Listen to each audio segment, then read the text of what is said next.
to UFC 127. And okay? let me be honest. I'll be the first person to tell you I'm a huge BJ Penn fan. I will not be paying for this, and neither will you. We will be reading about this, and we will give you our thoughts that way, or there's a place online that you can watch the fight. Or we just go to the bar and get fucked up and watch that shit.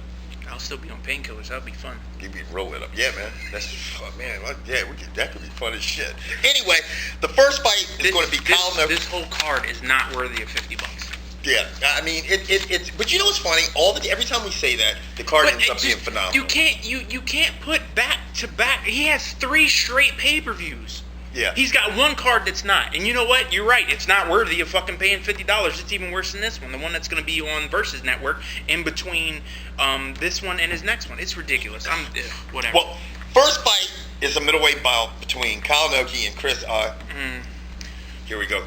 Look, man, I'm going to tell you guys right now. I know you guys. Camozzi. Camozzi. And they're going to be like, you guys are disrespectful because, you can't pronounce his names correctly. I'm like, man, I'm not a name specialist. Yeah, dude. And as for that big Russian motherfucker, if you watched the video and heard what I said, I think he's going to the finals. Right. It's a joke. People take it seriously. It's a fucking joke, you oversensitive motherfucker. Anyway. Noki is the 2-1 favorite. He's almost a 2-1 favorite, and both these guys have rattled off 4 wins. And if you remember, they both were in tough. Liddell versus Ortiz. They were both in house.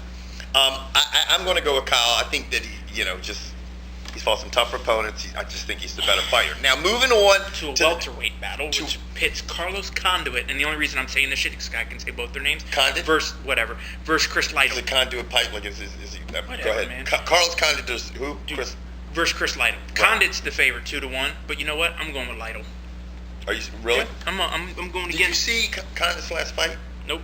He knocked that rooster out. And when I say rooster, I mean Dan Hardy. And I mean that in the most respectful way, but he looked like a rooster, okay? I know that rooster will whip my ass. Look. The only reason we have to say respectful is because Kevin is truly worried about stepping on one of your little bitch asses' feelings. Dude, get over it. We're entitled to our opinion just like you are. You're probably sitting back there, shut up, you fat white motherfucker. Hey, are you say that? It hurts my feelings. See, this is what's going to happen. This is what's going to happen. I know what's going to happen to you. You're going to be sitting there and you're going to be like this.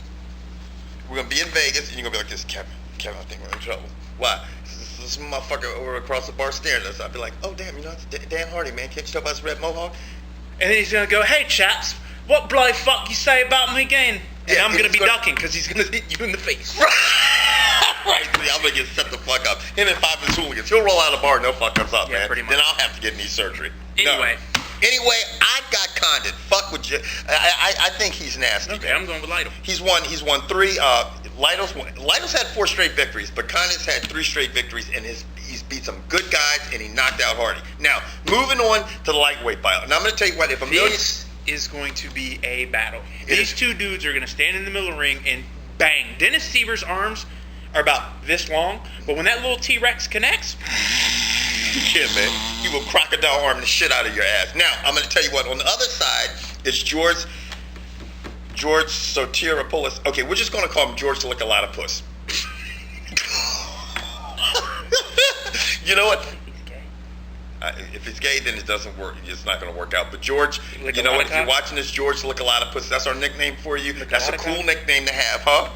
No, not lick a lot of. That's George. See, if we're in the club, George said, I said lick a lot of puss. George lick a lot of puss. Now, he is the 3-1. Lick a lot of puss is the 3-1 favorite. And you know what? It's underdog day for George here at the Uncut Sports Show. I'm going with Dennis. Now, I'm going to tell you what. He's won. Lick a lot of puss has won 8 straight.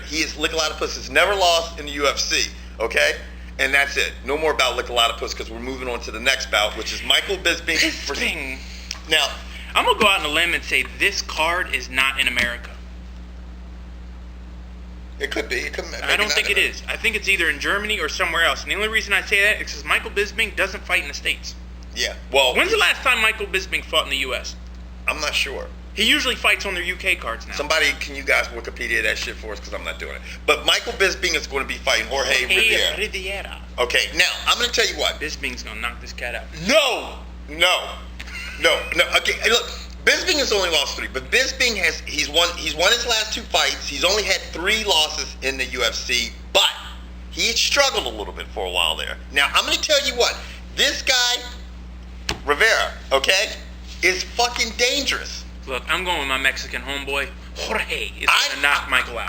You know what? I'm going to say the same thing as George. Even though Bisbing is the heavy favorite at 3-1, this guy, all of his 19 victories, 13 of them he's got motherfuckers snoring. Jorge for the win and the KO. We might be seeing the bottom of Michael Bisbing's feet. Now, I hope he doesn't have corns and bunions. Sorry. This would be on the top, right? Huh? This would be on the top of his feet. Oh yeah, that's right. Yeah. Yeah, that's true.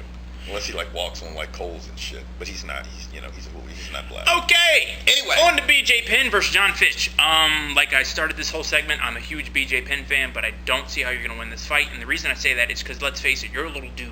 Yeah. And you're fighting at $170. And you're fighting a guy who's just sort of kind of like GSP.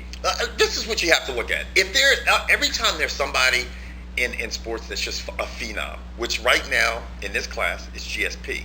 Okay. But if you look at Jon Fitch, he has not lost in 8 years. The only person he lost to, he's lost one time, and it was to GSP in 8 fucking years. If GSP did not exist, this guy would probably be the guy everybody was talking about. He'd be the GSP.